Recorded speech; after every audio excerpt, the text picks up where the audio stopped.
Hello there! In this video I'm going to review the book Darren Shan Tunnels of Blood. This book is the third book in the series of Darren Shan, in a total of 12 I think.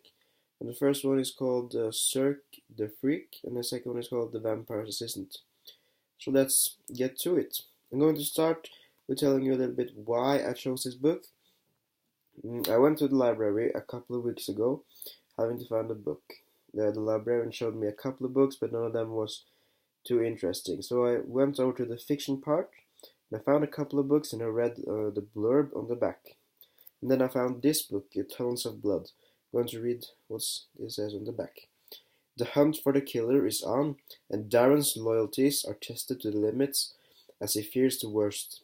One mistake, and they all are doomed to perish in the tunnels of blood. Wow. So I thought at once, exciting. So I picked this book, and it isn't too long either. It's around 170, 180 pages. So personally, I don't. If I read a too long book, like 500, 600 pages, I easily get bored. So this was perfect for me. And speak a little bit about the author. The author is Darren Shan, as the same name as the main character in the book. And he's written this series, Darren Shan series, The Vampire. He's also written a spin-off series from one character in the book called Mr. Krebsley, and a bit of his adventures on his own. He also written, I think, a series about demons and demonics. And yeah, so he writes novels for young people in the youth, like 16, 17 years old. Yeah, and the first three books have also been adapted to a movie. It's based on the first three books.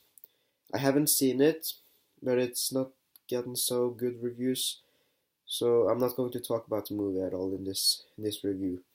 The genre is, I won't say horror, I would rather say thriller, because it's not the book is not actually scary. It's more of as exciting, and you're always wondering, oh, what's going to happen next. But it's not scary or icky, or so you won't get scared in this book. You just have a very good thriller.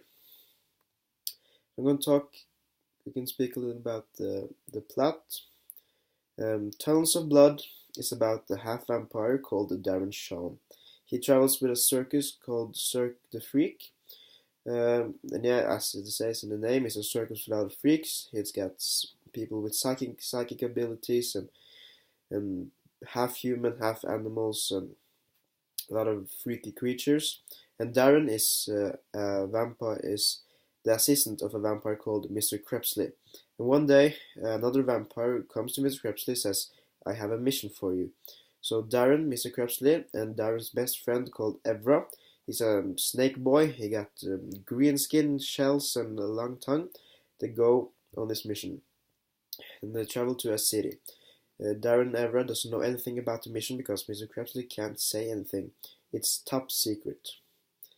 And so Darren and Evra just walks around in the city, just doing whatever they want. And one day, Darren also meets a girl called Debbie, and they get into a relationship, and they care about each other. But one day after being with Debbie, Darren comes home to Evra, and Evra is shocked because on the news it says that 6 people were found dead with their throats cut, and all their blood was drained from their bodies. So they thought, could this be Mr. Krebsley? Was it his mission? But thought no, because Mr. Krebsley doesn't do that. He doesn't kill random people. So who was the killer, and was he ever going to capture him? So Darren and Evra go out every night, following Mr. Krebsley to see what he does. And they do come in a couple of creepy situations.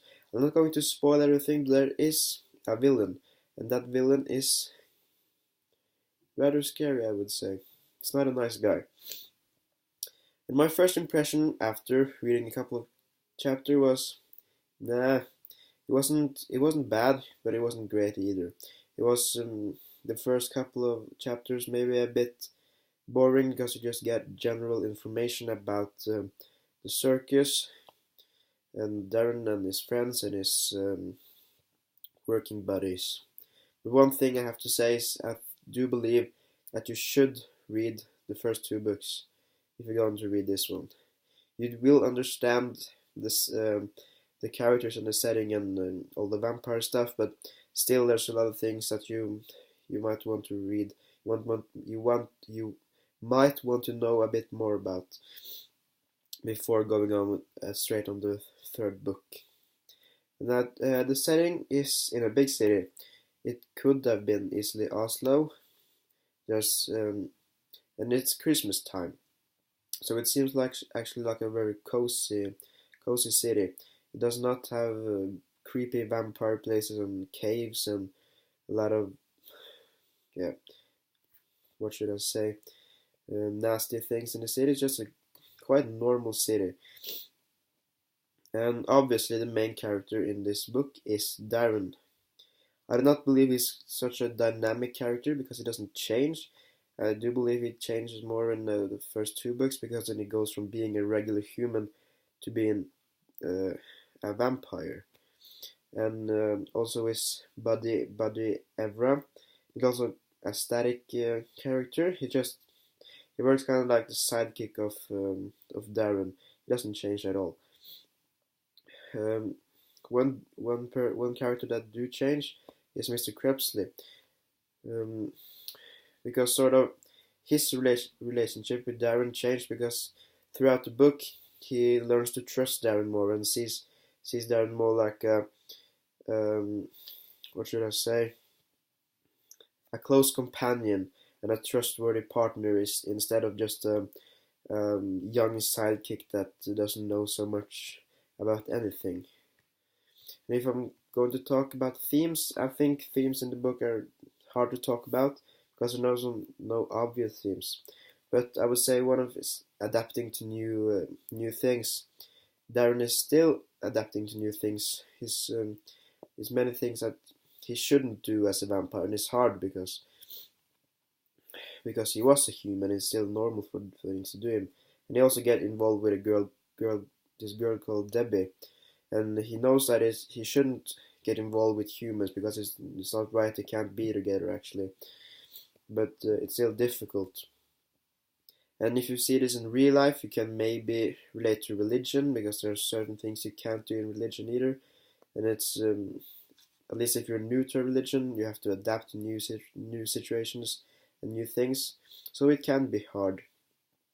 Friendship and love can also be a thing because throughout the book we see that the friendship between Darren and Evra gets more strength, and also the relationship between Darren and Debbie.